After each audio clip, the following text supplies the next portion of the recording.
Selon des sources des groupes terroristes armés, quelques 1500 terroristes étrangers sont entrés en Syrie cette semaine via la Turquie, qui a facilité leur infiltration suite à une décision politique.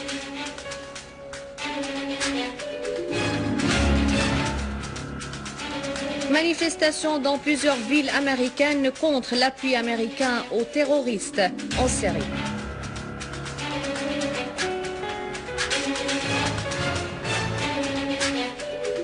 À l'attaquer, les milieux culturels et artistiques font leur adieu au grand acteur syrien défunt, Nidal Seger.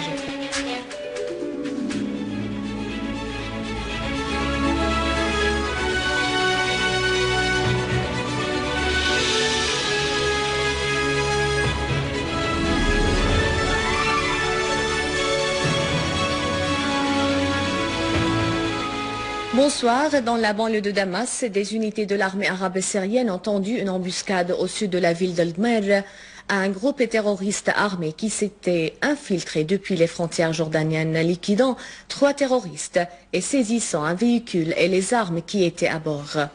Les armes confisquées comprennent des canons, des lanceurs RPG, des canons B-10, des lanceurs RPG, 10 fusils automatiques, un sniper en grande quantité d'armes et des équipements de télécom. À Al-Haïbe, les unités de l'armée ont détruit un repère des groupes armés liquidant les terroristes qui s'y trouvent. Dans un nouvel indice sur l'implication des pays arabes et étrangers dans l'envoi des terroristes en Syrie, des sources des groupes armés ont avoué qu'environ 1500 terroristes étrangers sont entrés cette semaine en Syrie via la Turquie. Où les sources des groupes armés ont déclaré à l'agence italienne AKI que les autorités turques ont permis l'entrée de ces extrémistes selon ou conformément à une décision politique facilitant leur passage vers la Syrie. D'après ces sources, le nombre des extrémistes étrangers qui se trouvent en Syrie atteint les 17 000 combattants dont la majorité sont des Arabes venant de l'Arabie Saoudite alors que ceux non arabes viennent de la Tchétchénie. Le vice-ministre russe des Affaires étrangères, Mikhail Bogdanov, a affirmé la présence de centaines de mercenaires et de combattants de différents pays qui combattent au sein des groupes armés illégitimes en Syrie. Bogdanov a affirmé que des services spéciaux russes et syriens échangent les informations sur la présence d'environ 600 combattants étrangers qui se trouvaient sur le territoire syrien, y compris des personnes venant de la Russie, de l'Europe et des États-Unis. Lors d'une rencontre avec les ambassadeurs syriens, iraniens et chinois, Bogdanov a affirmé la nécessité de parvenir à un règlement de la crise en Syrie. Et le ministre malaisien des Affaires étrangères, Hanifa Amen, a affirmé que le peuple syrien seul a le droit de décider de son avenir sans ingérence étrangère.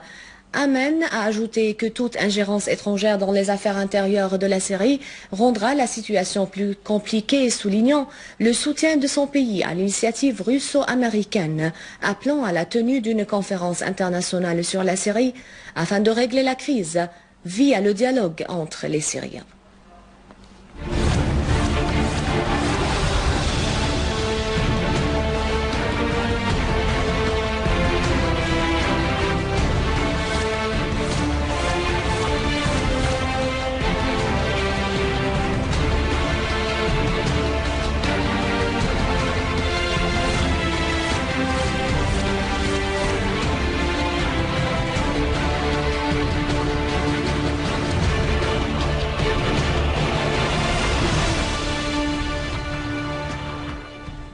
Le journal autrichien Wiener Zeitung a confirmé que les bandes ou les groupes terroristes armés assiègent des centaines de milliers de civils à Alep et que ce blocus inacceptable va conduire à une catastrophe humanitaire épouvantable.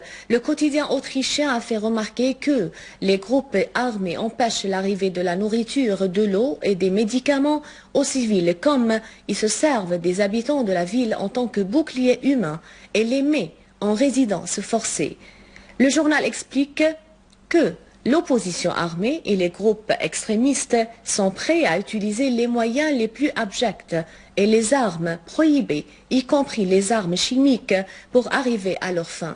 Ils réagissent de cette sorte, poussés par leur haine et leur rancune, surtout après les multiples victoires de l'armée arabe syrienne et les progrès réalisés dans sa mission antiterroriste. Et le journal autrichien Die Presse a estimé que le déclenchement d'un conflit armé entre Al-Qaïda et le soi-disant armée libre reflète l'état de fragmentation et de confusion croissante au sein de l'opposition syrienne. L'Occident a commis une grande erreur vis-à-vis de la crise en Syrie en donnant son feu vert au financement des groupes terroristes et takfiris, ce qui risque de déstabiliser la région du Moyen-Orient mais aussi l'Europe si ces terroristes décident de retourner dans les pays d'où ils vivent, avertit le journal.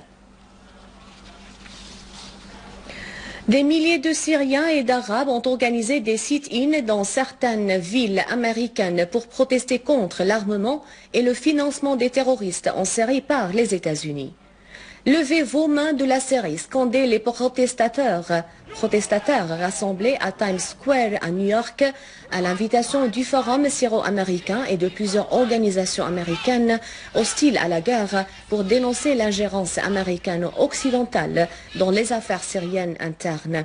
À Chicago et à Los Angeles, des manifestants ont observé des sit-ins devant les bâtiments des institutions fédérales pour exprimer leur rejet de financement et de l'armement américain des extrémistes en Syrie. Des manifestations similaires sont prévues dans d'autres villes américaines dans les prochains jours, dont Pennsylvanie et Ohio.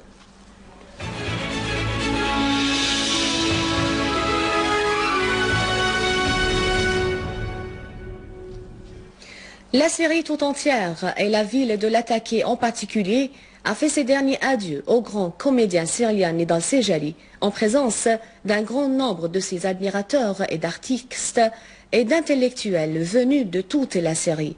Le gouvernorat de Latakia a organisé des obsèques officielles en présence de Ali Haïdar, ministre de la Réconciliation nationale, et du gouverneur Ahmed Cheikh Abdelkader en tant que représentant du président Bachar el-Assad.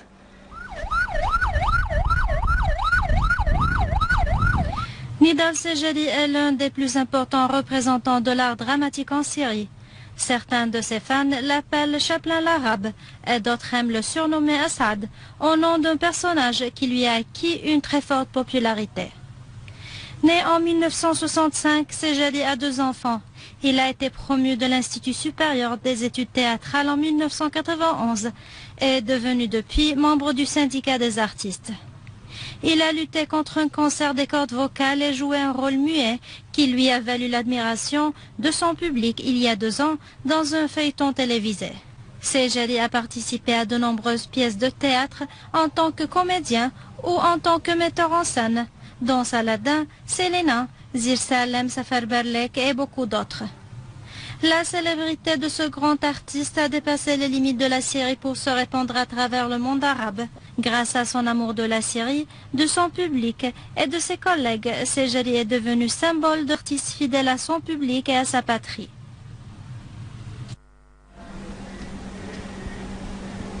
À l'occasion du début du mois du Ramadan, le ministère de l'économie a organisé un bazar à la coopérative des Omeyyades où les produits alimentaires ont été vendus au coût de revient et ce en vue de répondre aux besoins des citoyens face à la hausse des prix. Pendant ce temps, le ministère du Commerce intérieur et de la protection des consommateurs a demandé à ses départements dans les différentes villes syriennes d'informer les coopératives de la nécessité d'assurer les produits de base durant le mois du Ramadan et d'examiner la possibilité de vendre les biens au coût de revient si possible. Et ce à la lumière de la demande accrue pour certains produits, notamment alimentaires.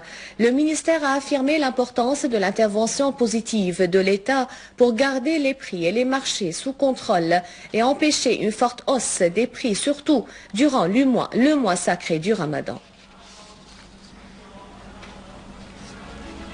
Un rappel des titres.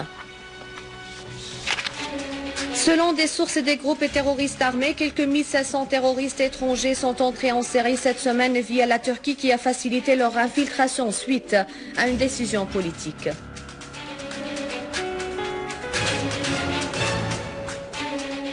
Manifestations dans plusieurs villes américaines contre l'appui américain aux terroristes en Syrie.